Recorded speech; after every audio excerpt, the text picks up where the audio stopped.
All right, you guys. Our friend Marjorie Wildcraft is back, and we're about to have a freaking polar vortex like none other. So she's here tonight to talk about strategies for surviving the cold when the grid goes down. Everyone needs to be prepared for extreme temperatures, situations, grid failures, or at best, rolling blackouts and supply disruptions. All that and more ahead, you guys. So, our good friend Marjorie, how are you doing tonight, Marjorie? Are you there? Hang on, you are. There you go. I got you. Yeah. Go ahead. Hi, all the way from Puerto Rico, you guys. It is warm there. It's snowing and cold here. It means I got to go out and plow snow tonight. So, welcome, Marjorie. How you doing? I'm really doing well. I think I got involved in that fog. I mean, I'm okay. I'm always great, right? Like I'm never going to be having a hard time. I mean, I'm just choosing never to be unhappy in this lifetime from now on out.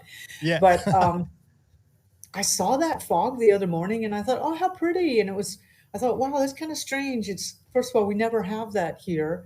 And then it was also like really low to the ground and it looked kind of heavy. And I thought, oh, well, I mean, what and then, but I was really sick. I woke up all congested and which is extraordinarily, I like haven't eaten anything. I haven't been drinking. I know there was New Year's, but that's not my jive. And, yeah, I was like, wow, I wonder what that's. Maybe I ate too many cornbread. It wasn't the cornbread, no. No, I don't think so. Yeah, and then I was talking to some farmer friends of mine that live inland in the jungle, and they were like, yeah, we saw the fog, and we also, for the first time ever, saw chemtrails in the sky.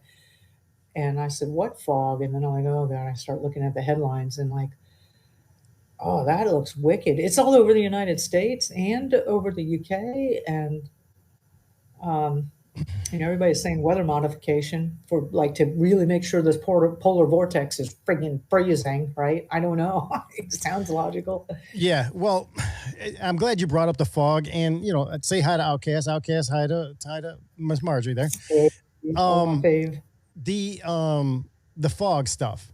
As you said, weather modification. Yeah. In the beginning, in the opening, I played a video. You have to go back and take a look at it. But I played a video talking about the fog and getting people sick. And it was in San Francisco and it was done many, many, many years ago.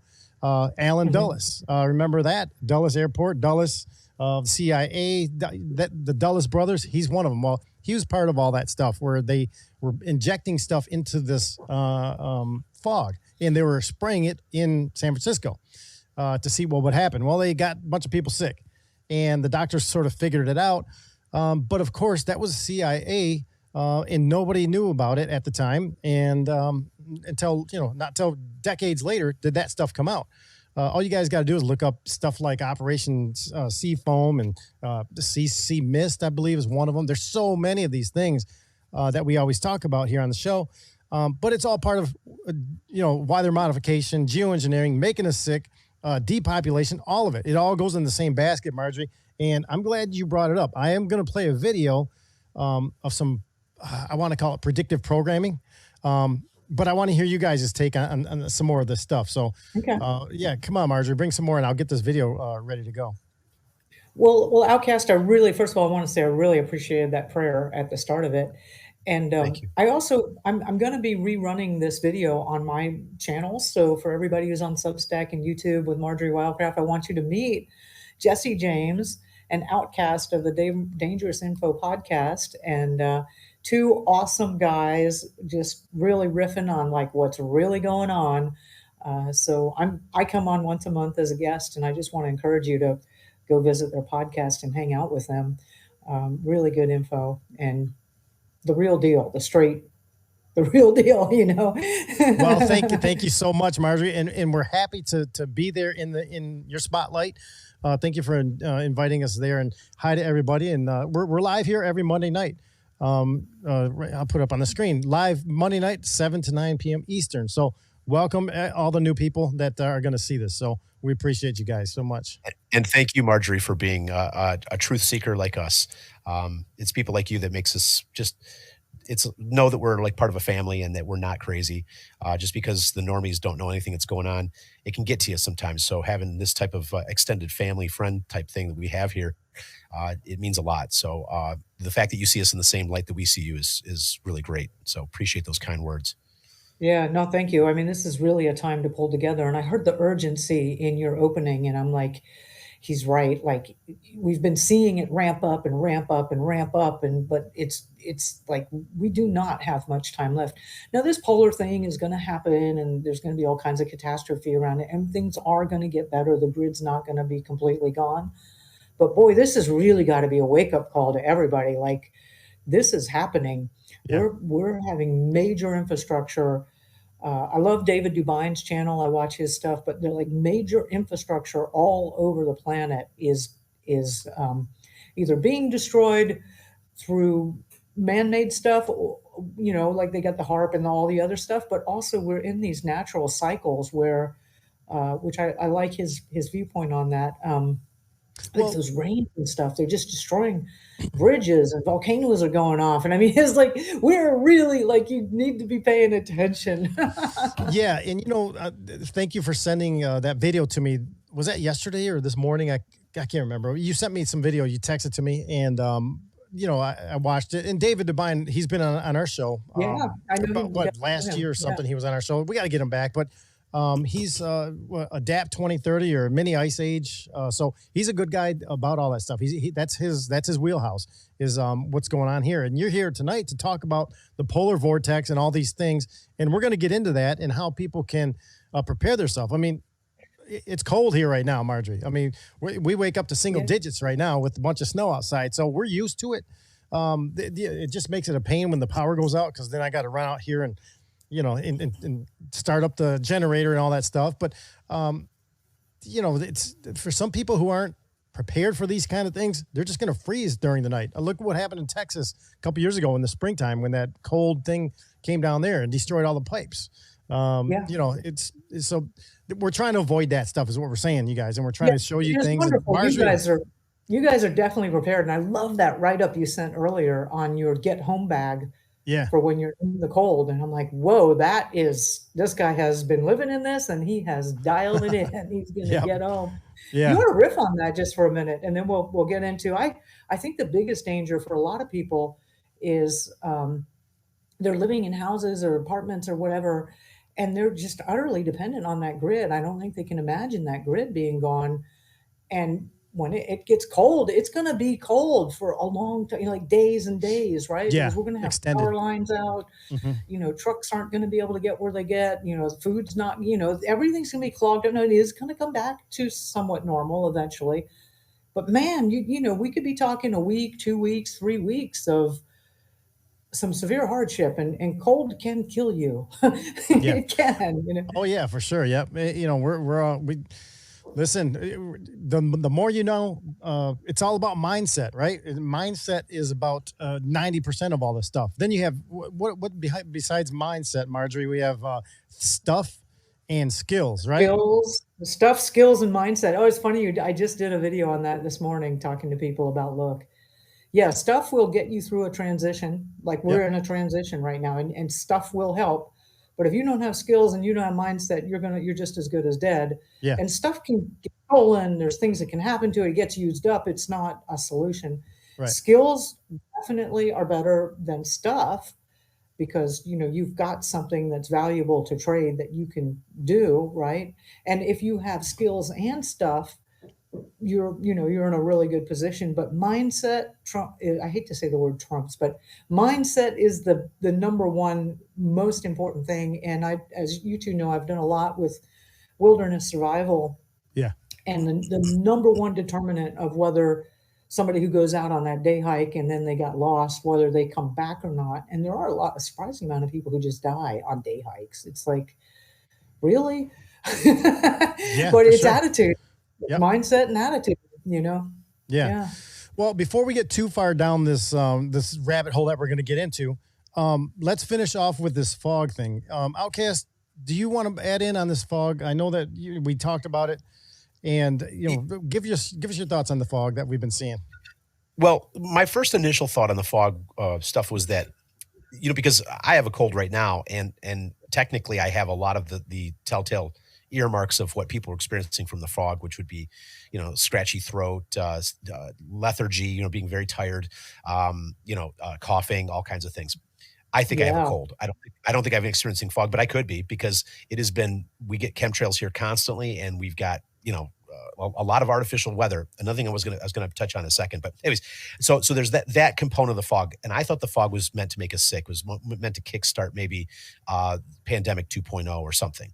Now, but Marjorie mentioned the polar vortex, and I think it's entirely possible that what we're seeing here too is a very heavy effort to create this polar vortex, to create this scenario.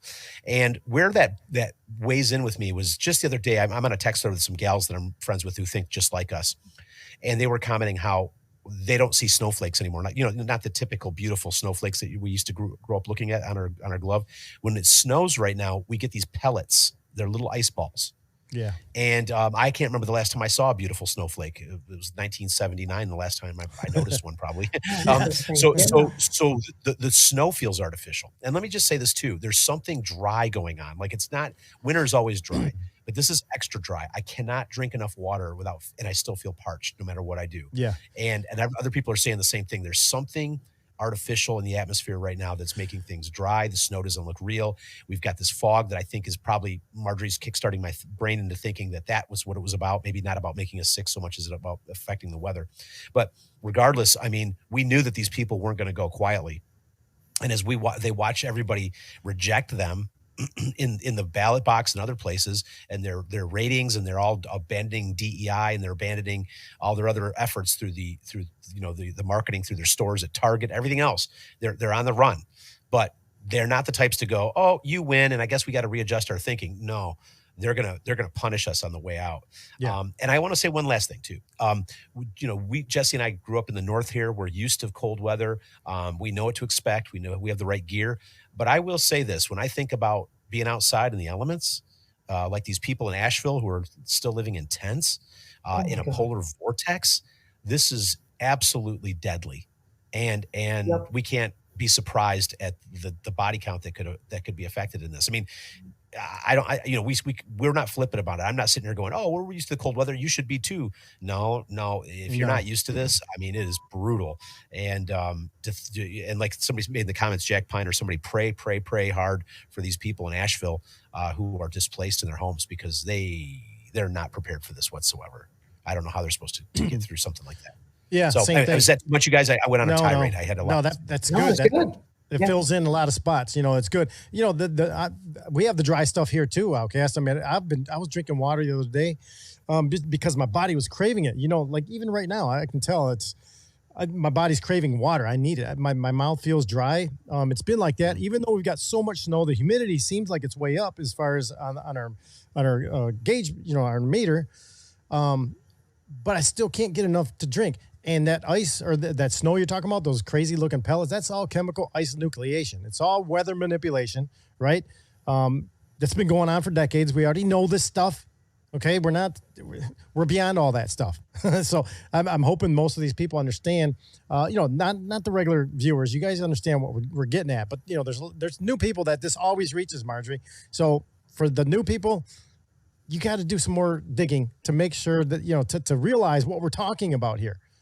This stuff goes way back, this weather manipulation and all that too. So we're all thirsty.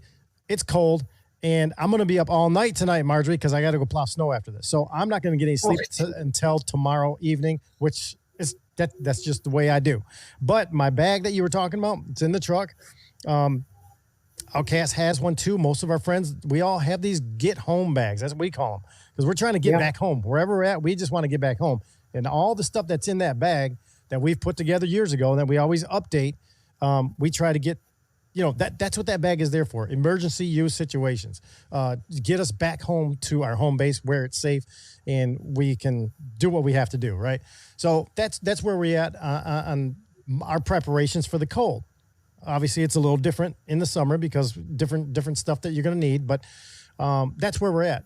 And I think we're all up to date on this fog stuff. I don't think it's gonna stop. They're gonna keep pushing stuff at us. whether it's scamdemics, weather. Those are the two big things. Mental manipulation through the media. They're never going to stop doing that stuff. It's up to us to get beyond that stuff and start thinking on a higher plane than they do, or at least a different plane that they're not on with us. So, again, sorry for all the tirade. Go ahead, Marjorie. I'm talking too much.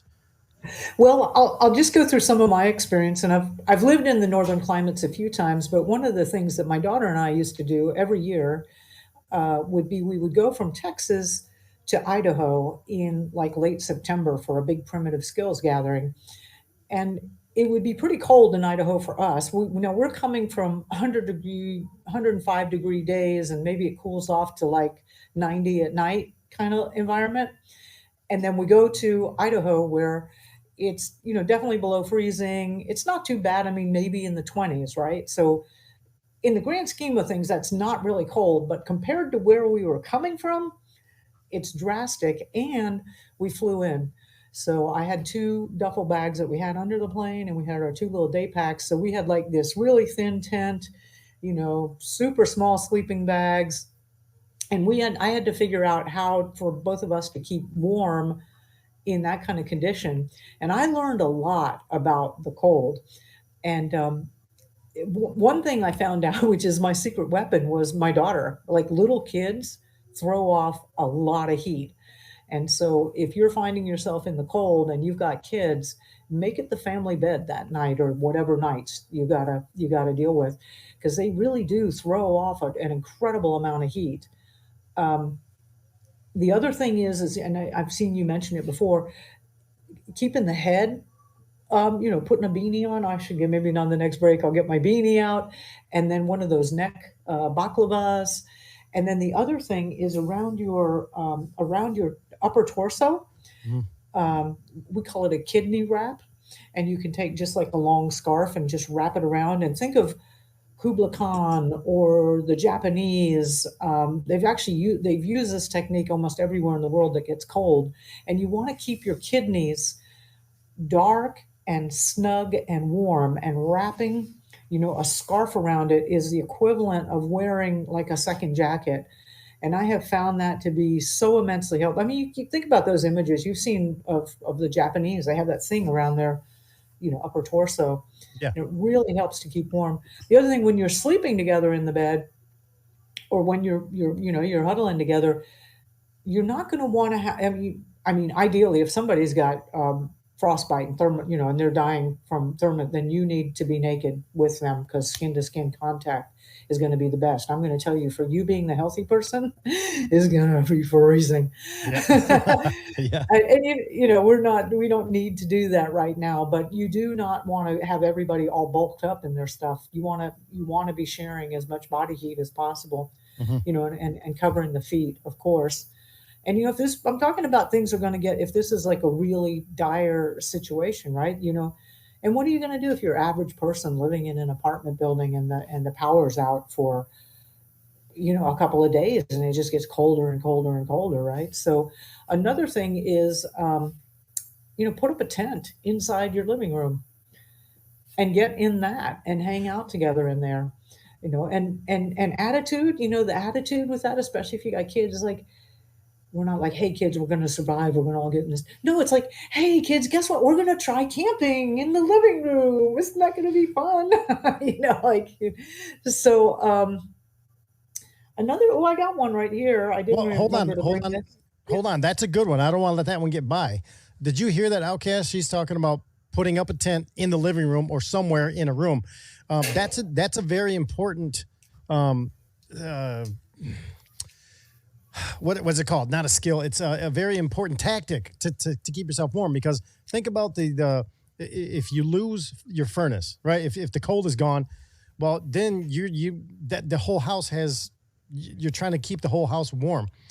To create, you can go into a room or a bathroom or like you said, a tent. I like that idea better, because you can get in and out of there. It holds the heat relatively really well, and you can get a bunch of people laying down in there. Wife and kids and whoever, animals and pets, So That's a really good idea, but you have to be careful what you're burning in here to get yourself warm. I mean, you're not going to build a fire in there, obviously, but No, Outcast, not in the tent. you, yeah, Outcast, what's your thoughts on the tenting in the house? I mean, that's I perfect. I never thought about it, but it makes sense to me. I like it. It's something that's new to my thinking, and I know my Mhm. wife, she'd probably get a bang out of it. She'd really enjoy it. But I mean, I do think I can see how that would work. I mean, you're taking your heat and you're making it even more compartmentalized and conserving it. I think that makes a lot of sense. Yeah. Throw a few blankets on the top to just make it kind of like your indoor igloo. This is actually a pretty standard practice in like Afghanistan or places like that where they live way out and they don't actually have a lot of heat, period. But it gets really, really cold in desert regions. The other thing that I have learned being out in wilderness situations is make sure you have good insulation from the ground. The ground will suck the heat right out of you. So, Yeah. I mean, and be comfortable. You got pillows and blanket. I mean, make a nest. Yeah, You for know, sure. Yeah. you know.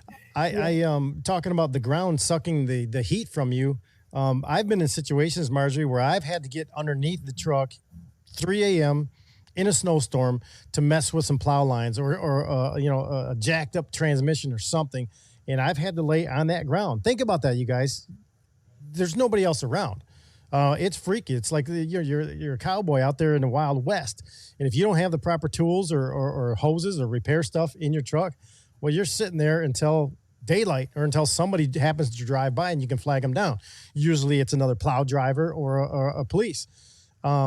So I've been in those situations on the ground like that, and that concrete pavement, whatever you want to call it, it will turn you. It saps your body heat so fast. So one thing that I throw in the back of my truck is those little foam mats, those Mhm. workout mat things, those little squares that you can put together and make up. I keep one of those in there, and I keep a big beach blanket. One of the old ones that she doesn't want in the house anymore. So I throw that down there because just a little barrier, and will keep you from getting sapped by the ground. So that's very important. What we used to do with the wilderness survival stuff, we'd take a lot of the teenagers and we'd say, okay, we were out in the desert outside of Phoenix, way outside of Phoenix in a wilderness area. And in February, it's kind of warm during the day, but the desert, there's no heat at all. At night, it's getting really cold. And so we'd take a group of kids and we'd say, don't bring anything, not just your light jacket that you were wearing at dinner. Nobody's, if you're bringing knives or tools, this is primitive skills gathering, so everybody has knives. We're not going to use them. No water bottles, no chapstick, nothing. We're just going to walk out into the desert tonight. And we'd walk not that far, I mean, a mile away from camp. So nobody was really in danger, but we were far enough away that this was a real challenge. And we'd say, okay, we're going to survive this night out in the cold with nothing. And you learn a lot. And for us, even if you don't have that pad or you don't have that blanket and you're stuck outside, even just brush. We would take the chaparral bushes and lay them down on the ground to give us some kind of barrier from the ground. And the other thing is overhead stuff. I've really learned from the wilderness skills is that's part of the reason why that tent is so effective, even if it's in your living room. Um, Having stuff overhead, like if you go to sleep and go to camp outside under the stars and it's a clear night, I promise you're going to freeze. As much of a roof as you can get over you as possible. So actually, sleeping under the car kind of makes sense Yeah. for what you were doing. Yeah. I have another thing, and you mentioned the pets, and absolutely, if you're used to sleeping with your animals and you have your pets, that's a whole nother thing of like if you've got livestock. And I'm not recommending this, but I will tell you some stories of what I know people have done. I used to have a friend who was a goat herd, and they had 50 acres, but he hadn't built anything yet. And he had an old VW van and a couple of dogs that would help him herd the goats. And when he got, and this is Central Texas, which can get really pretty freaking cold sometimes. And every night, he and all the goats and the dogs would go into the VW van and just sleep together, Yeah. just so everybody stayed warm. And a few hundred years ago, like that was the livestock, you know, they lived either the house was raised a little bit and the livestock were underneath the house, or they let the livestock into the house. Now, Hmm. it's not something that most of us can deal with at this point in time. But you know, You just know, want to yeah, you talk about you know. you bring up a good point for the pets and all that. People always ask me about the chickens, and I've had, I'm a chicken herder since what 30 years pretty much now, Marjorie, and every year it's the same. I always get the same questions from people. It's like, well, it's so cold out there. Don't you have to turn the heat on for the chickens? And it's like, no, I never. I don't put heat in there. First of all, they're feathers. They're way warmer than you think.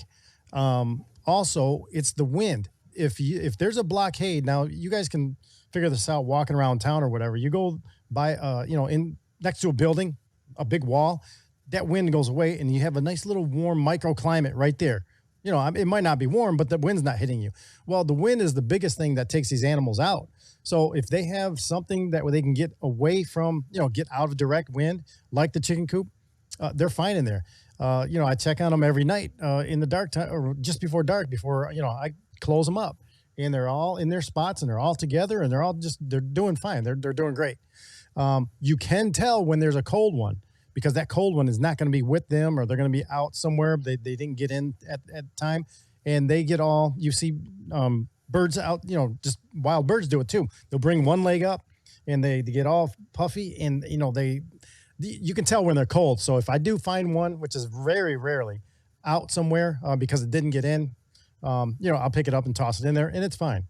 But that wind is a killer for animals and for us. So you guys got to keep that in mind too. If you get in some sort of a traffic situation, whatever, get out of the wind.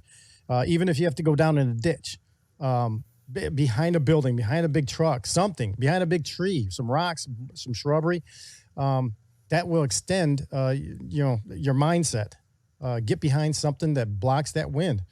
All right, Marjorie, talking too much again. Well, no, you're doing great. And that's also really why fireplaces are not really effective or good for heating, is because it causes too much of a draw in the house. So, yeah. We had a wood burning stove in Texas, and I love that thing. We had one of the glass windows. And it was kind of like entertainment watching They're the great. fire. Yeah, those are great. My in-laws, they heat their house with one. We just love it. Blows you right out of the house. We're going to talk about things that you can eat that are naturally warming. So, gram masala or curry or ginger, garlic, coffee is a stimulant, but it also is a very warming, drink. And I just really recommend lots and lots of hot teas. There's a saying in the wilderness survival community that if you can make a cup of tea, then you can survive anything. Mm-hmm. And they're partly talking about if you have the skills to make a fire, if you have the skills to recognize what plants are a good tea, and the skills to, make a bowl or whatever, which is all things we learned. But the fundamental principle of a warm drink, it just warms your insides and nourishes you that way. Outcast, talking about warm drinks again. I sent a picture of some tea. I found some mullein tea, and I sent it to Outcast and you and JC Hall the other day, because we were going back and forth on text. And you guys at the time, because you were really sick at that day, you were really pounding the tea, weren't you? I mean, you were. Tell us what the tea was doing for you, because Marjorie, obviously, it's a comforting thing to get some tea, warm tea in you. Well, she just hit the nail on the head when she said it's very warming from the interior. My wife and I were drinking tea last night. Next thing you know, I'm peeling off a layer. I got so hot. Yeah. I know it goes without saying, but I don't drink tea all the time. So when I do, it's just like, it's remarkable how a warm drink will really change your entire feeling of how your sense of being is and how warm you are. When I was sick, I had this thing where my hands and feet, I couldn't get warm. And the tea definitely helped with that too. Yeah. Not to mention that there's medicinal value to tea, I think, as well. But just warming you from the inside out is huge, especially when you feel inescapably cold. When it's really dry and cold outside, it can be feel like you can't escape it in the house. So that makes a lot of sense to me. Yeah. So hopefully everybody's stocked up on the basic. You got a little Bunsen burner, not a Bunsen burner, but like one of those little Coleman camp stoves or something, right? Like, I've got all the Coleman. Unfortunately, yeah, right. And I think it's too late for a lot of people now. I'm watching some of these videos, and shelves are already empty, and eh, people are already not able to get stuff at grocery stores and things like that. But Well, that having just even having a little camp stove where you can boil some water and make tea makes a huge difference. And then your food. I saw some people. I saw some video, and they were stocking up on microwave oven meals. I'm like, these people are not going to survive long. It's just like, this is the dumbest thing ever, right? Because your yeah, well, microwave oven. yeah, like you said, it's mindset. Mindset, is a big thing. While you're trying to prepare for stuff, you got to get stuff that makes sense. You guys, you can't be getting the silly stuff, like you just mentioned there, Marjorie. Get stuff that you aren't going to eat every day, but in a situation, it makes sense to have that. Okay, so don't waste your money on silly stuff that you can just use on a regular day, like right now. But on those emergency days, make sure you have the right stuff there. Come on now. And heavier stuff, fats. So I mean, the simplest thing is like peanut butter, right? Hmm. You know, and the other stuff that's easy that you could heat up or you could just eat cold, like tuna fish or, uh, you know, um, um, God, I'm trying to think of all the canned beans, right? You could eat those either way, right? And you want something that's got some solidity to it. Now, I notice when I live in the north, I eat huge amounts of fat and I eat huge amounts of red meat, and that's what I really want a lot of. Living here in the tropics now, I'm really more into vegetables and fruit and fish and the lighter stuff, like the heavy meats don't work for me. Hmm. And I've read stories of people that lived in the north that like would have to work out in the cold all day. Sometimes they would just get a whole mug full of like liquid fat and just drink it because you need that much Yep. calories. You're going to be burning some calories. A story of a guy who went to go spend some time with the Inuit, and he was trying to live off the fish, and you can't do it. There's just not enough in the fish. They were eating whatever it was, the caribou or the moose or whatever, and because you've got to have that. So Yeah, they know what beef to jerky, They know what yeah, to eat. Yeah, I mean, think about it. I'm glad you brought that up, Outcast. The Eskimos, Mm. they're up there with nothing to eat other than whale fat and just meat. They're not eating anything that grows from the ground. Whale blubber, perfect. They know what to do. Nobody, the news didn't come up there and say, "Hey, you guys should eat whale blubber." They already knew. That's what I'm saying. Well, well, and Marjorie taps into another thing that's really important too is to eat instinctively based on what you're craving. Hmm. Your body's not going to lie to you. So while I was sick, I was craving Thai food, spicy, hot Thai food. Um, yes. so it's important to listen when your body says, "Hey, I want this," and if it says, "I'm not into that right now," don't eat it. Don't. Your body doesn't need it. Um, and there is no. So it's hard to quantify, but when your body does burn an immense amount of calories in the cold, trying to keep itself warm, definitely you burn more calories. So this whole topic makes 100% sense to me, Hmm. for sure. But Marjorie, you brought up another great point too. I love is having little propane stoves. I've got little travel versions. I've got bigger. I've got multiple different sizes of them. Some at camping gear in my garage. I know right where it's at in a big tub that I have for camping. I've got a charcoal stove. I've got a propane stove. I mean, but anything that you can warm some food on, and we're talking a can of soup, like you said, a can of beans, some spam. It doesn't have to be fancy. You just need to survive. Hmm. Stop thinking that you need to.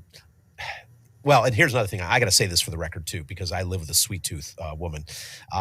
Sugar decimates your immune system. I saw Dr. Artis today say that within 40 minutes of consuming sugar, it goes right to your bone marrow and disrupts your bone marrow's ability to create white blood cells to fight off colds and flus. So Wow. I don't know what to do. I don't mean to pass judgment on anybody who's got a sweet tooth, but really think about that. If you're in a grid down situation, try to avoid that kind of stuff. I think you're going to sabotage yourself, and it's not the nutrients or the calories your body needs. Like you said, I think you'd be better off to have some beef tallow on hand, in a jar that you could even dip in and take a spoonful of, and some honey and basic things like that before you'd eat some ice cream or something, some cookies or chocolate or something like that.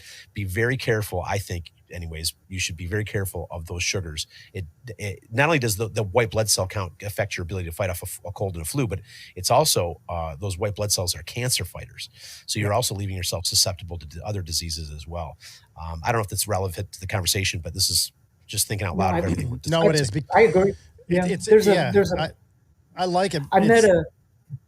Go ahead. There was this one wonderful gentleman that I would get to see maybe once a year at these.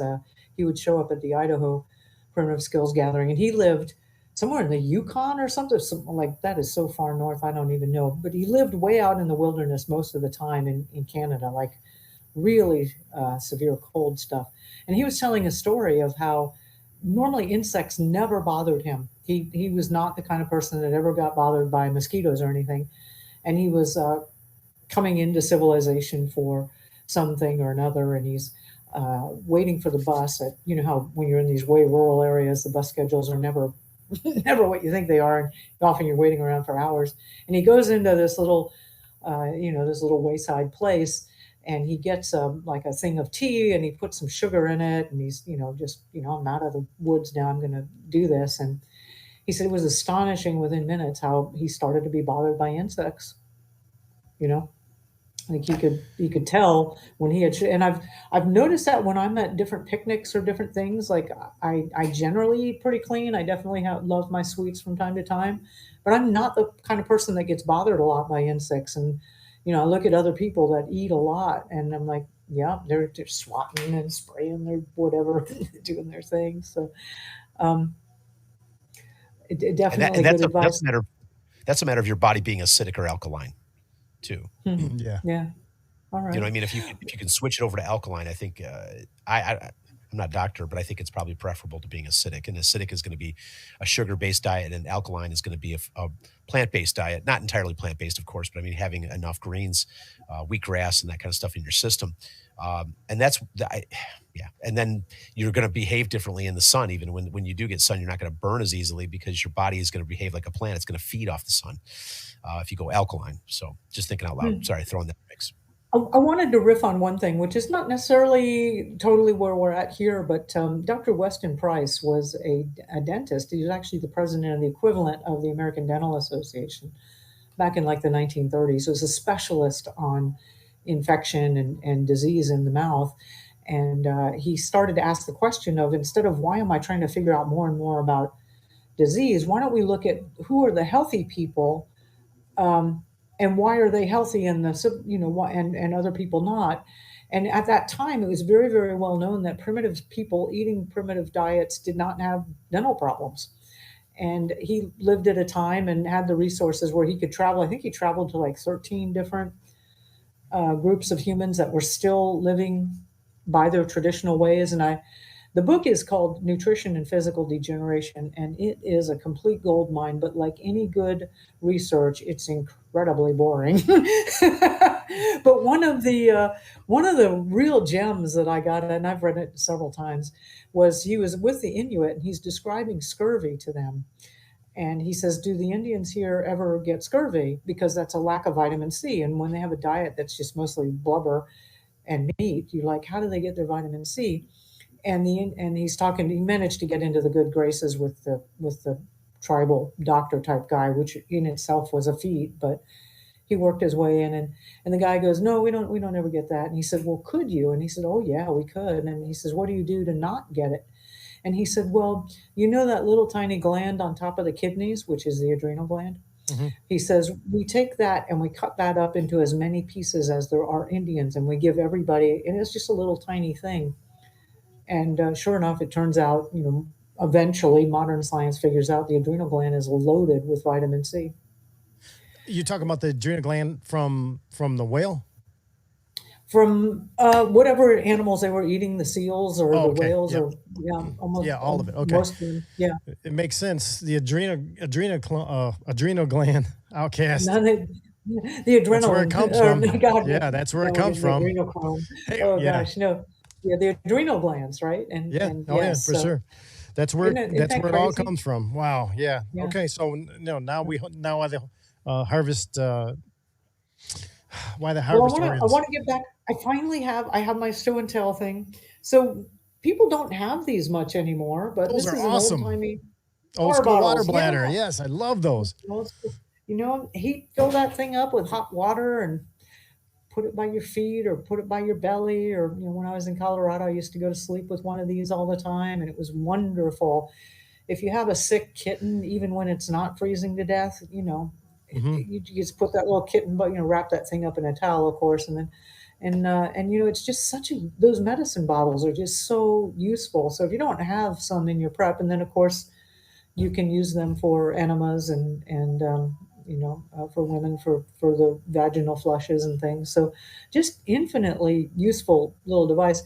If you do have a wood burning stove or something going on, heating up bricks and wrapping them in something was always Yeah. a traditional way of, put that at the foot of the bed, and that way you can keep your feet warm. That's a really good idea. I'm glad you brought that up. And that's an old school idea that Outcast, you know it too. They used to, I haven't heard it in a long time. It's brilliant that it was brought back up again because my parents were born in the middle of the Great Depression, so I heard a lot of stories like that, but I've forgotten them. So that's great. Yeah. I think it's That's why excellent. we're talking tonight, I right? know. Yeah. Just We got to bring these things up because, putting like they used to do back in the day. And you can think about this if you're out somewhere, whether it's camping, you're tenting, whatever it is. And you have, you want to warm that bed up. You can take the stones, the rocks that are around the campfire, put them inside, get them warm, put them inside your sleeping bag, whatever, and then take them out and jump in bed. You can same thing in your bed in the house. I mean, they used to make those heater things that those metal, were they iron, steel, with a handle on there, and you could put it next to the fireplace inside, and then slide it into the bed, get it warm. So you got to kind of think outside the box here a bit because there are so many different ways. If you just sat and calm yourself down and think, that's the hardest part is when you get in a situation where it's dire or extreme. A lot of people tend to stop thinking and they go to panic mode. So that's where you gotta calm yourself, think, count to 3 or 4, whatever it is. And then assess your situation, start thinking, okay, what can I use? Instead of freaking out and panicking, you have to get the mindset of, okay, let's look around. Let's think, what do we need? What can we use? What out here is an asset that I can use right now? Other than panicking, because that's not going to do you or anybody with you any good. You have to calm yourself, get to the right proper mindset, Marjorie, to survive these cold, extreme conditions, right? Yeah. Listen, So we're talking about somebody who's, like I said, they're in a condo or a house or something, and the grid's been out for a while, and it's really starting to get cold. I mean, my God, when Russia, there's stories of the Russians like burned all of the molding in all of the libraries and stuff at yeah, points in time in their winters to survive the winter when they didn't even have any fuel to build fires. Let's also talk about your clothing. There's a saying in the survival is cotton kills, and cotton is really meant to be a warm. And you think about it, cotton grows in hot climates, right? It's not meant to be something that keeps you warm. mhm, Wool is fantastic. I just love wool. So, if you've got the choice on those socks, don't wear the cotton socks, wear the wool socks. yeah, Um, the synthetic stuff, I didn't use it a lot because we were often outside by fires a lot, and you don't want to wear synthetic stuff out by fires. yeah, it can burn right by you, yeah, for sure. Oh my God, yeah. But those fleeces that they make they're really, really effective at Yeah. keeping you warm, and they're super lightweight, and they're definitely a good layer. You Um, know, I think that a lot of people who are avid outdoors people, like whether they're skiing or ice skating or doing stuff outside. I like to ice fish, and I'm out there doing stuff outside, even in the winter. So you kind of the things that keep you warm when you're in those extreme conditions, right? So knowing that kind of stuff that should help keep you calm, and it'll also help know that you need to have some of that stuff in your vehicle pack to try to get home, because if you don't, obviously you could get cold. But the wool, I'm glad you said that about the wool. That is so important, because when I wear wool, I get too hot. I got to take it off. Yeah. So I keep wool in them bags, in my truck bag, my go bag, and all that stuff. Yeah, Outcast, go ahead. I'm fortunate that I inherited a couple of them from my father, who was in the Navy in Korea. I'm optimistic that you should be able to find them from an RV Navy surplus, but Yeah. we have the thickest wool blankets you've ever seen in your life from the Navy at our house. And whether you're talking about putting an insulation down on the ground, I mean, you could fold this thing in half, and it's going to be like not only a cushion, but it's going to insulate. But these blankets are incredible. When we're really cold and we bust out those blankets, it's the best thing ever. And we've actually had them by the fire and had hots land on them. And surprisingly, the wool does They not don't it burn. doesn't immediately Yeah. burn a hole in the wool like you think it might. It just Yeah. doesn't. But this wool it's like a wool felt. It's thick. So for your supply bag, I mean, maybe hop online somewhere, look up some Army Navy surplus stores, but those Navy blankets are no joke. They are thick. Yep. Sometimes I get the wool that makes me itch. That drives me nuts. So yeah, I might throw some socks on underneath those and then pull the wool over. But not all wool makes me itch though. I have a blanket over there. If I get up here in a second, I might bring it back and show you guys. But the wool blanket does not make me itch at all. But some of those socks that I have, they'll make me itch like crazy, and I can't handle it. So Yeah. all right, And just wear something thin in there to give you a buffer for between the wool. So ultimately what I used to love wearing when we were doing the primitive skill stuff is you'd have an inner layer of like merino wool, which is a softer wool. It's not a scratchy one. And then an outer layer of buckskin. So I don't think that's going to be too possible for most people, but buckskin is an unbelievably great thing. The other thing about wool is, right, it doesn't, because again, we're always out. I was out by fires a lot, and it doesn't catch fire. The other thing is it will keep you warm even when you're wet, which is a hugely important thing if you're getting into some snow and whatever. And that's why they say cotton kills, because cotton will freeze your butt off if it gets wet. So Marjorie, for the fun of it, a little historical fact for you. Ready? So in medieval Scotland, the kilt that you see nowadays is akin to a skirt. Essentially, it's something you strap on. But the original kilt was 8 yards of fabric that was artfully folded and pleated and wrapped around. But it could be put over your head. It could be, it had multiple uses. But in the extreme temperatures, what the Highlanders did was they would take the entire 8 yards and they would submerge it in water and wrap themselves up like a mummy bag, and it would have a wetsuit effect to it, and steam would just roll off of them. They would literally get it wet to make it warmer. Wow. So that is a really fun factoid. Yeah, I love that. Wow. I gotta get a kilt. Dang it. Yeah, I got one. I know. I need to have one. My family kilt. I need one of those. Thank you. That explains a lot, because I've read some books about the Highlanders, and they talk about how they just had the kilt and then maybe another piece, but that's all they had. They didn't carry sleeping bags or bedrolls or anything like that. That's all they had. That makes a ton of sense, because it was an all-in-one thing. And then the reason they wore the kilt too is, people don't realize this, is they walked most of the time, and they would walk up to 25 miles a day. Not everybody had a pony or a horse; only the chief would. So the regular gillies would march, and they were in and out of streams. So if you were wearing trews or breeches and they were made of wool, and you're in and out of streams, you might chafe. But with a kilt, you could wade up to your knees, and if it got up higher than that, when you get out, you just wring the kilt out, and you're good to go. It just dry as you walk, because wool is so resilient. But like I said, you get that thing completely wet, and they would wrap themselves in it, and steam would just roll off, and it'd work like a wetsuit. Another thing I was going to tell you about the kilt too, and it wasn't two pieces; it's one big piece. It's called the Fleetebeg in Gaelic, and it's the great kilt. And it's very, very, very versatile. Lots of purposes. And they would actually wrap themselves in their kilt for camouflage too, because a lot of them was the dyes that were used to make the check was from local plant life. So they could actually just like drop down to the ground on their kilt, and they would disappear to the eye. It was camo as well. Very good. I like that. Just like Sasquatch. Yep. That's a good idea. That's a good idea. Now, music lover over here, she says, "Oh, the great kilts are awesome." So she knows what those are too, Outcast. So yeah, those great kilts. I didn't even think about that. I need one of those in my bag. There you go. Even without a kilt. So what I carry all the time when I'm traveling, even if I'm going to be in warm climates and all that, if you're going in and out of airplanes or whatever, so I always have the beanie, I always have the neck thing, I always have the thing around my waist for that. And then I carry, and it surprisingly, even if it's just thin, sometimes I would have silk, like a beautiful, 4 foot by 6 foot cloth, right? Sometimes women would make it and you can make it and use it as a sarong or something like that.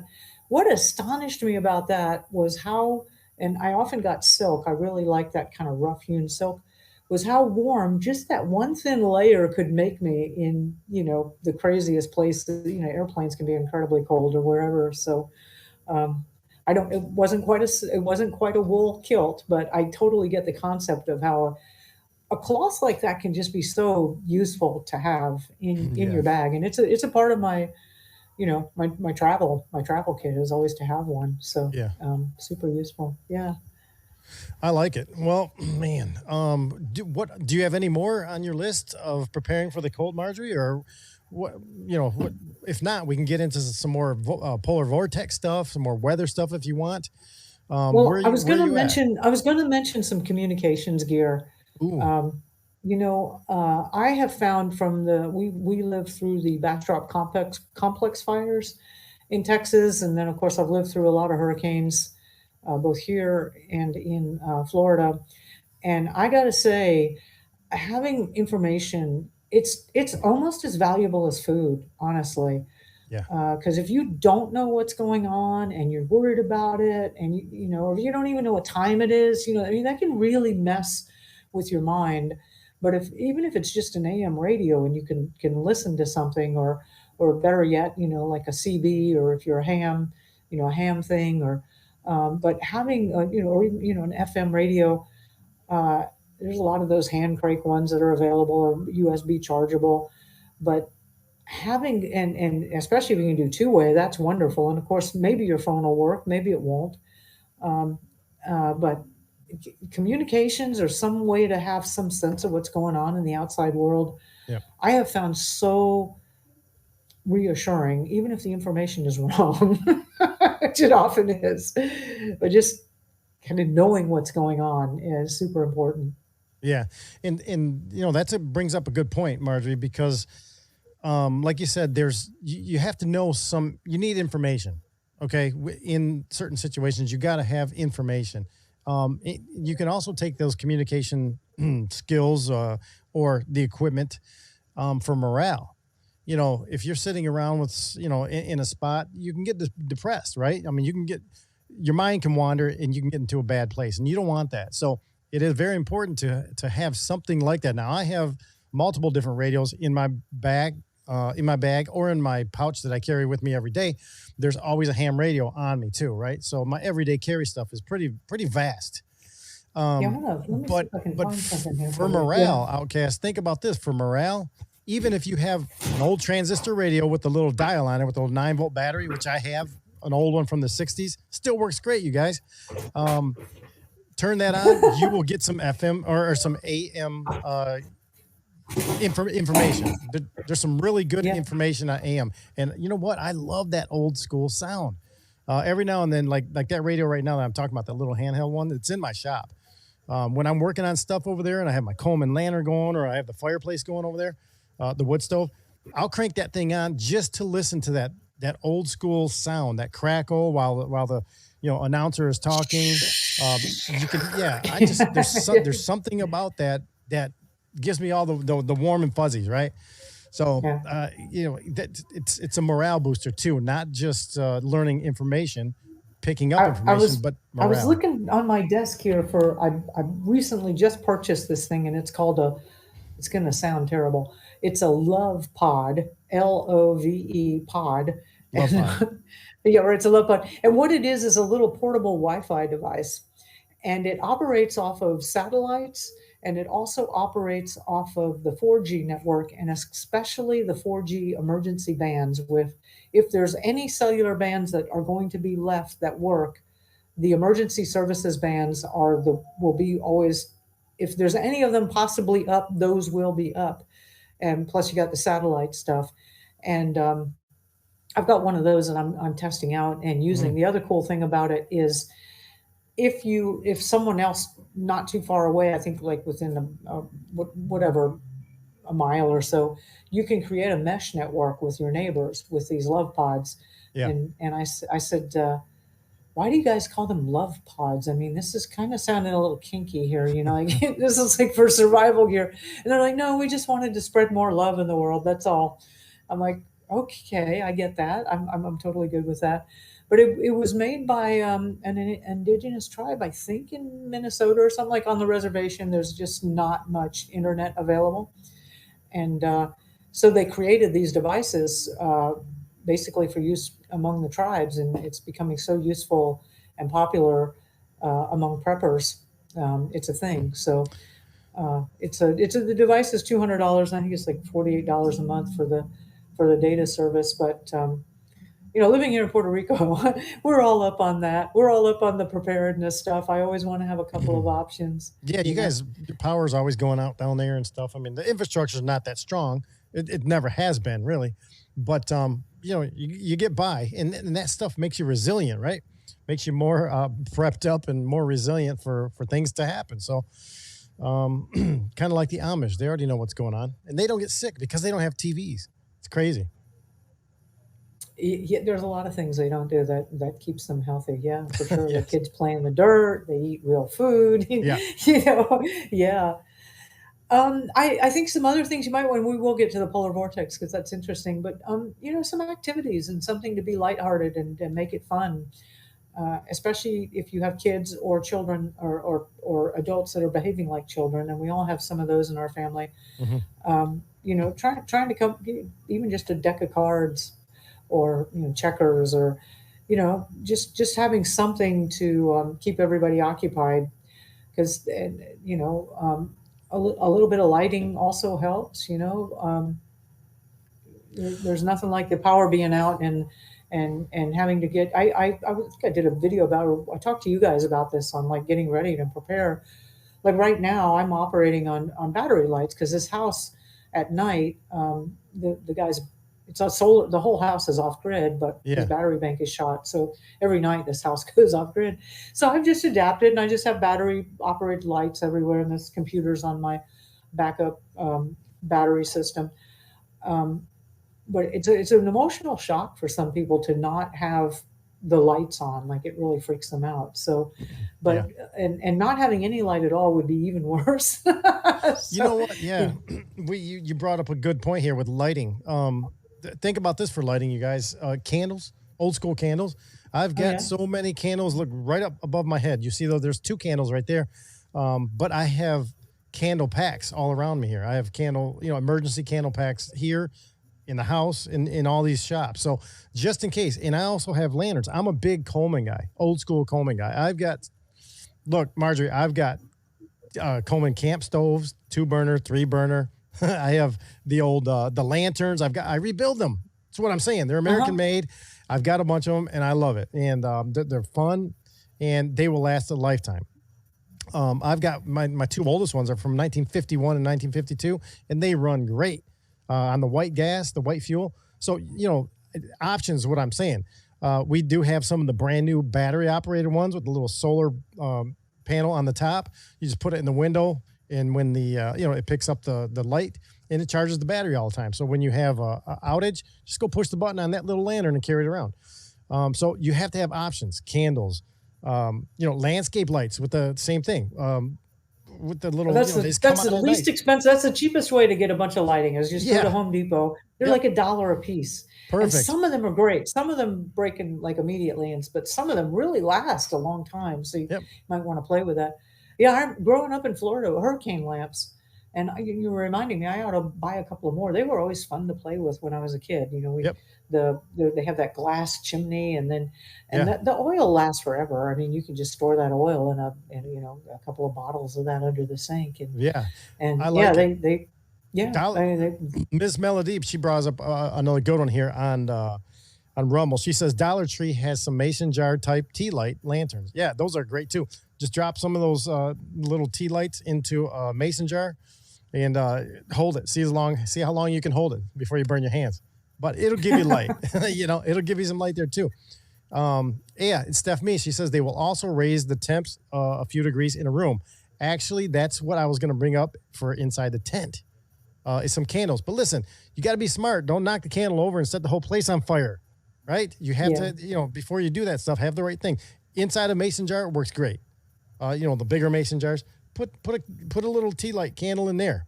That'll bring up some light and some heat. So there's just so many different ways, you guys. All right, what's some more lighting that you have, Marjorie? I think we covered a pretty good bit of it. I mean, the little solar things. I love that Lucy light because it's yellow light and it's not the blue light that's messing with your vision. Lucy lights are great. They're pretty rugged. And I agree with you. Lots of different things, candles, hurricane lamps, Yep. Even your cell phone, making sure you've maybe got a solar panel so you can do some USB charging for different things. Yeah. Having a radio, having some games. But the main thing is keeping yourself warm. There you go. I used to, at the Primitive Skills Gathering, Cody Lundeen used to always show up there a lot. And he wrote a book I really liked. And it was like 98.6, The Art of Keeping Your Ass Alive. And I thought, he's got it. Like, I like it. That's it. Yeah. That's it. One title, That's good. I've joked to Outcast about this too. It's like when it comes to Outcast, when it comes to flashlights and knives, if we're in a store, and Bible's the same thing too. When I walk by something, it's like, oh man, I don't have that one. I don't have that one yet. Oh, that would look great in my collection. So look at Outcast. He's got one too. What is that? What light is that? That's one of those high beam I'll show you. LED. It's hard for me to walk into a supply store and not buy the latest flashlight or something. Yeah. All right, what is that, Outcast? It's not an affiliate of ours, but it's Ready Hour. It's a huge battery cell. Yeah. That you can charge other equipment on it. But it's also a giant flashlight too. It's got different modes. Yeah, I like that. Great. Yeah. Yep. Yeah. That's Nice. good. Again, these things are quiet. They're not going to attract things. They don't take fuel. The only drawback is they take, you got to recharge them. So if they have a cell on the back, I think that one probably does, right? Yeah, it's got a cell right on the back. So put that in the window during the day. Oh yes, yeah, it does. It has it's solar powered on the one side. Yeah, this is the solar panel here. Yep, this is the light, and then it's got a bunch of ports for different types of charging. The reason I thought it was relevant is because I also have headlamps, really small, nice little LED headlamps that you can recharge. Now I know that in a grid down situation it's not perfect, but I always make sure that all my batteries, which I have a lot of them, are always charged. Yeah. So I've got lots of hours of recharging if necessary too. Yeah, me As too. well as I have several of those big. I don't know how many thousands of amp hours are on the thing, and or milliamp hours rather. And I always have a couple of them. I call them bricks, just available. They are bricks too. Yeah. When we were living out in Texas and on the homestead, we those headlamps are just so useful for going out and checking something out at night or whatever. It was really funny because I was talking to at the time my brother-in-law, and he says, "Oh man, those headlamps, we always buy them and we never use them for anything." And I'm like, that's because you live in the city. If you lived out here, we used to buy them like by the dozens, and somehow we'd lose them all. We'd have headlamps all. Yeah, there you go. Yeah. That's Bruce the cat. He's a giant cat right there. Outcast has in his lap. Look at that thing. What is he, 27 pounder? The Bruce the cat. He's 20 pounds. Yeah. That's funny. That's awesome. Is he the one that you have that little 5-minute love session with in the mornings that you just talked about? I do every morning. I think about you in the mornings, rubbing on I that do cat. every morning. Yeah.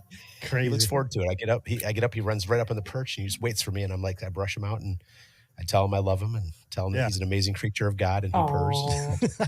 Well, you could put his feet or you could put your feet under him when it's too cold, Outcast.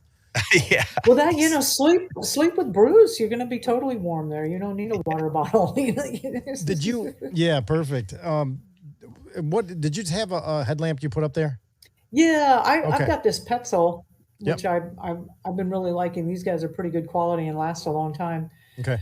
when I lived in Texas, we were homesteading, we had the kids and we had the kids' friends, and, or if people came to visit, we'd walk out to the car with them with a headlamp. And, we were on 75 acres, right? And we went through those things because we lost them, or someone would drive off with them, or, when you got teenagers, you never know what's happening to all your stuff. So I wouldn't have spent the money for it then, but now, now it's just, me, I'm like, I'll get the good gear. That's awesome. Yeah, it's all about choices. And, here's the thing is what we're talking about here tonight, you guys, is being right there, preparing for the cold. The time to prepare for the cold, well, that was probably a month ago, 2 months ago. All right. Yeah. You can do it right now, but, you're going to be kind of scattered if you're in a situation that makes you, feel uncomfortable. So the best time to prepare, if you're not, well, that's going to be tomorrow. Right? Think about some things. If there's stuff that you're missing, there's always stuff that we're missing. Outcast, we still don't have the greatest, newest flashlight, but when it comes out, we're gonna get it, right? Yeah. So that's what I'm saying is prepare for stuff. What best time to plant a fruit tree was yesterday. Okay, the next best time is gonna be tomorrow. So think like that. Go ahead. I was gonna say, if you're trying to get your thinking going, on this, just go to your local Menards. I think they're national, right? You can just walk into your Menards and take a look around and look at their flashlights, look at all their different, they might even have some old school lanterns in there. You never know what you're going to find at a Menards. And they might not have everything you're looking for, but they're going to get the ball rolling, and you're going to get a couple items that are going to make you feel comfortable, make you feel like you've made it one step to being prepared.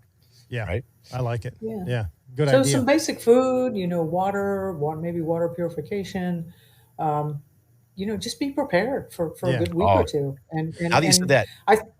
I think we really also need to look at the bigger picture that we are in collapse, right? This is one little notch in a whole progression of what's happening.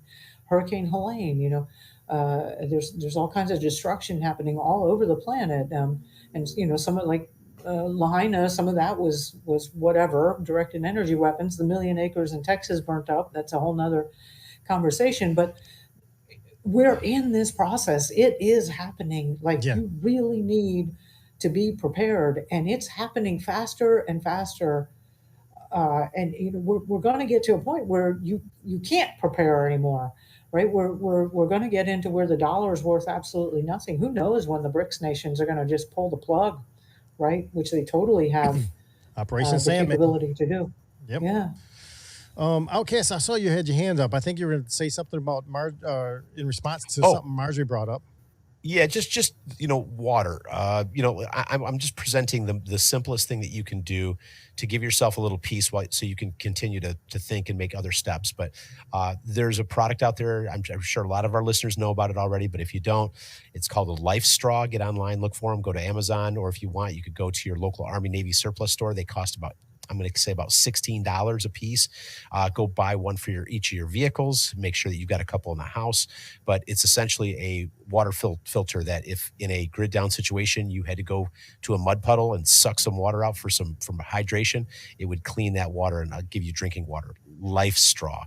So it's elementary, but it's a very beginner stepping stone to being prepared. Yeah, I like it. That's a good one. Yeah. And if your house isn't below freezing, a source of water is the hot water heater. You can drain the hot water heater at the bottom, and there'll be water available for you there. So you're going to definitely want to filter that. But I live my Berkey filter. I live the city water here is just horrible, and I actually try to collect rainwater as much as I can. And I filter it through a Berkey, so it's just like a part of my lifestyle is to always have an off-grid water filter system going. Now is Berkey still going, or did they? I thought they got shut down or something crazy. They were. Go ahead. Go ahead, Jesse. Well, they were. The EPA was trying to shut Berkey down because they were a bunch of nonsense. They don't want us to be out here to be self-reliant, self-sufficient, right? So, yes, you can still get a big Berkey. I'm not sure if it's from them. I have to do some checking. A friend of a friend has one now. That they love the big Berkey. I mean, everybody who has one loves it. It's top of the line. But you let these unconstitutional agencies like EPA get involved, well, they're going to mess it all up. So last I heard that you could still get some big Berkeys. I'm not for sure. But going back to your life straws and things that you carry on you, for example, if you're going to be in the cold weather and you have some serious stuff going on and you need to use that, well, the inside's going to be wet. And Miss Melody on Rumble, she says prepare in the off season, obviously. But once you use it, talking about the little mini Sawyer, keep it on you. So body heat, so it doesn't freeze. Because once that water gets in there, that little, you don't want to freeze up the filter portion. So keep it warm after you use it. Make sure you keep it up next to your body. How your chapstick in your pocket always stays nice and cozy in the wintertime. It's because it's, you know what I'm saying. So, okay. That's a good one. For me, with the Berkey filters, I bought enough of them to last me for a couple of years. Yeah. And my thinking is, with a lot of these, like, stuff is great, right? But it's only going to help you in the transition. And my thinking is, the next thing I want to figure out, if things really start to really fall apart, I know I've got a couple of years of clean water with my Berkey water filter system.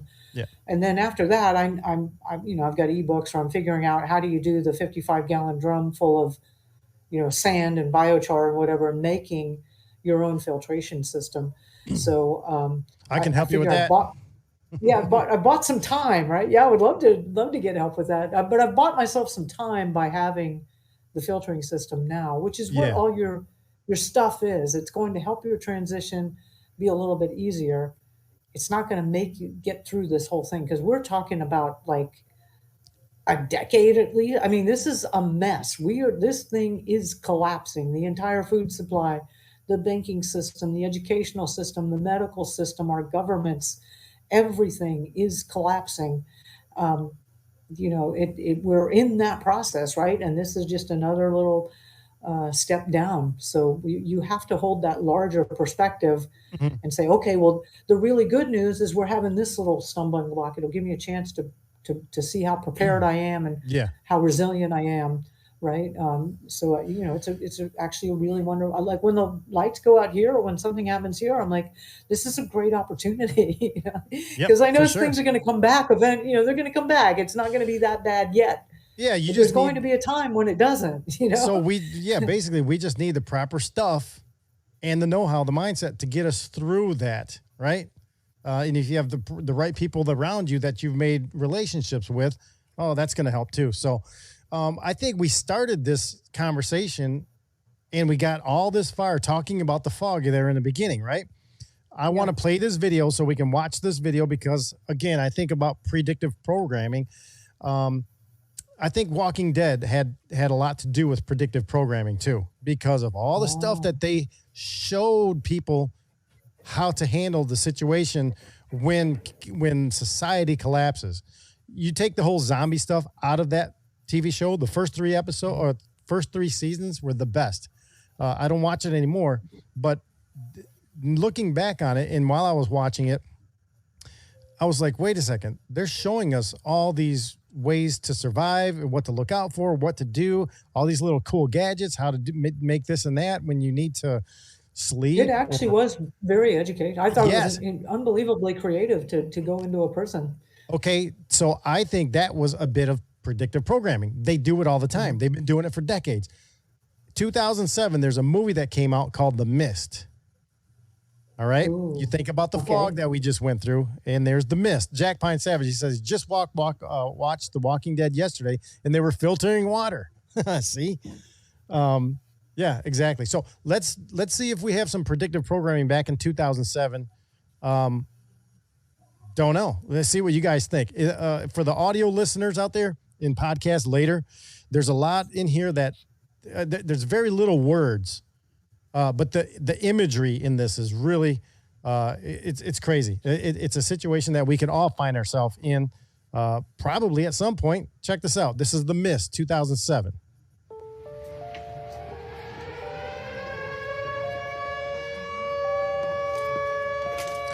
So they're in a supermarket, right? Everybody's up at the cash registers looking outside. They look panicked. Everybody's just looking out into the parking lot. They look panicked. Everybody in town there just doing the shopping. Even the cashiers, they're all up at the window now, looking out into the parking lot. And here comes an old guy running. He's bleeding at the face. Oh, my God. He's running towards the supermarket.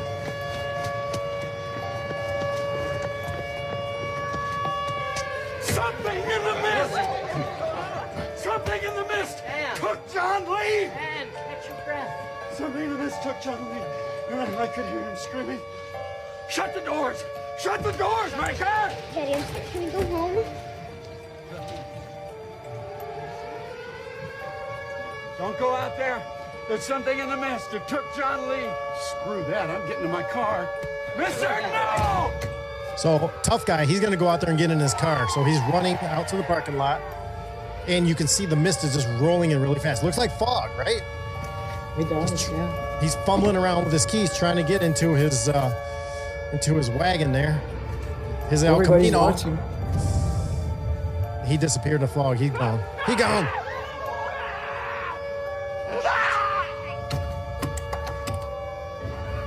So now they're panicking. Everybody has shut the door. The panic. The mist is right up against the glass now. It's okay. They're backing up. It's a pollution cloud. The mills. Down at Rumford. Some kind of chemical explosion. Has to be.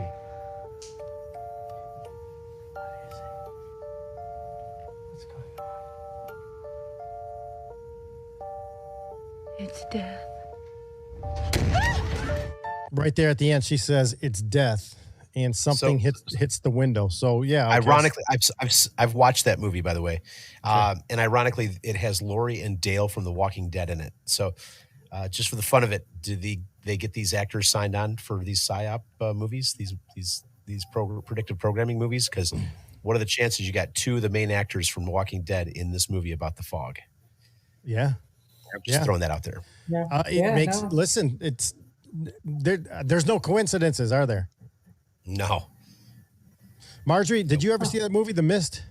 I did not see that one, and I used to be all up on my apocalyptic genre. I watched. I agree with you. The first couple of seasons with The Walking Dead was good, and then after that, I was like, Yeah, it turned woke and got crazy, and I didn't like it anymore. So, another one that was really good was Jericho. Was like a nuclear explosion goes off, and that was a really good series.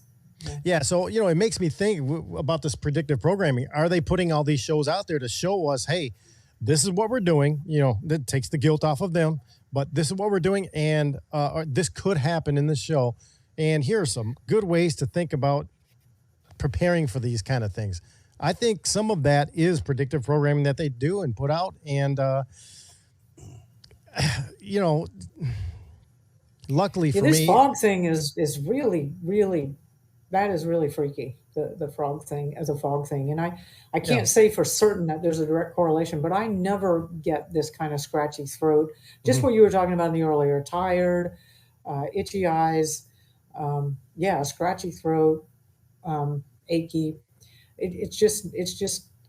I just had my vitamin D levels checked, and it's a little bit low. It's at 54, but apparently, based on some of the work I've seen, that if your levels are above 51, you're not going to get a virus, right? That's one of the things to do is keep your vitamin D levels up. And so I just don't, I've been really reasonable this whole holiday season, and there's nothing that should cause me to get sick. So it's kind of freaky. Wouldn't put it past them. I mean, they've been caught with their hands in the cookie jar so many times over the decades with all these certain operations and all these things. And I think this whole bird flu thing, just like the scamdemic a few years ago, I think that's running the same course. I think it's the same line. Jack Pine Savage wants to know, Marjorie, did the fog have any sense of smell or taste? I didn't notice that. I did see that on some of the other videos that people were talking about, but I did not notice that in particular.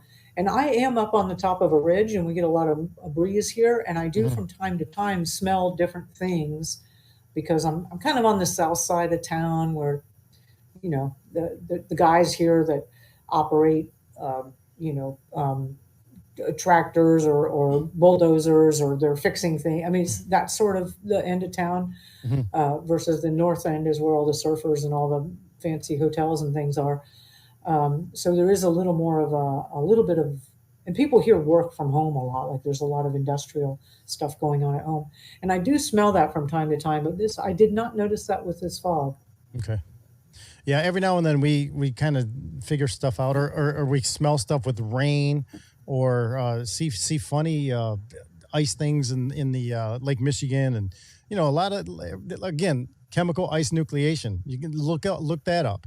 There's patents on that stuff. So a lot of the stuff that's in the fog, there's patents on that stuff too. And what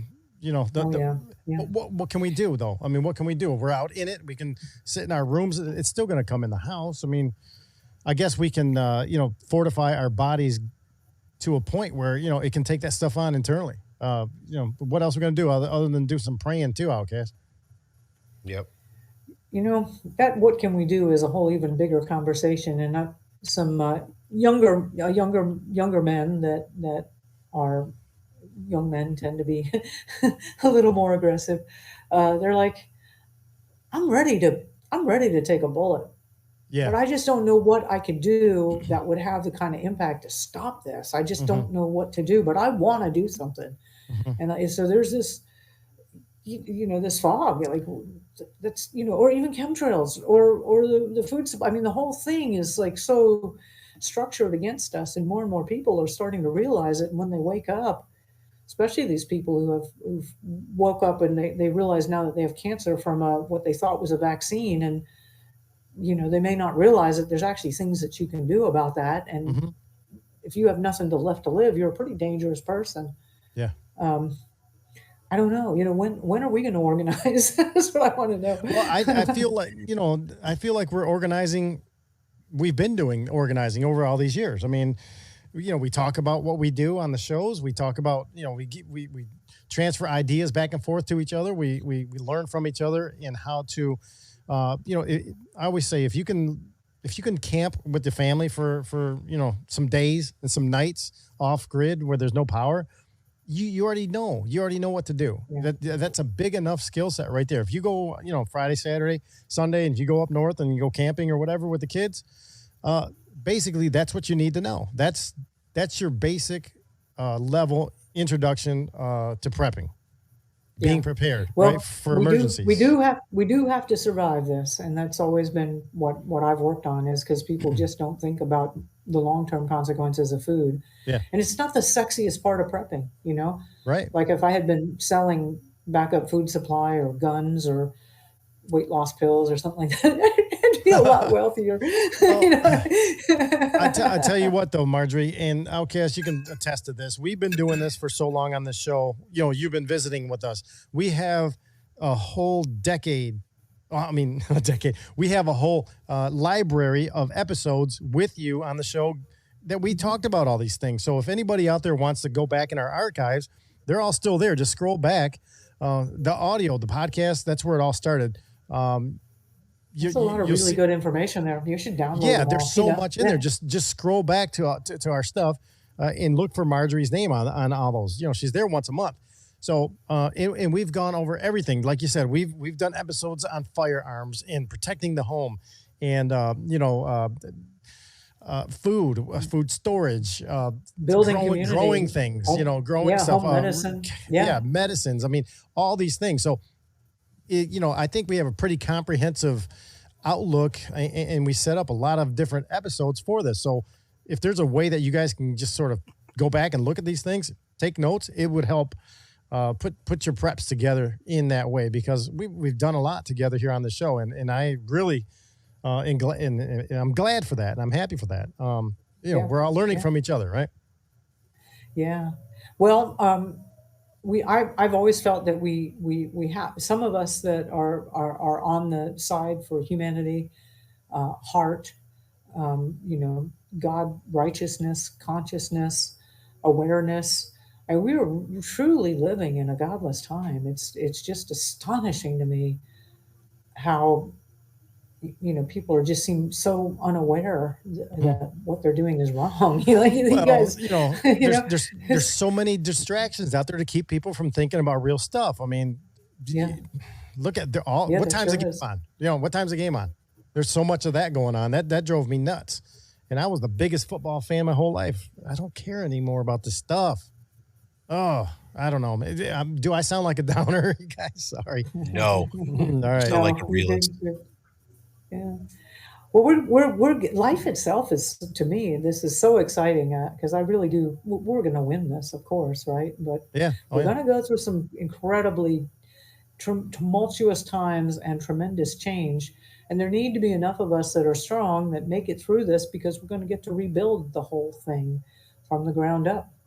And I'm really looking forward to the rebuilding part. Yeah, I think we all don't are. fight. We don't fight for victory. We fight from victory.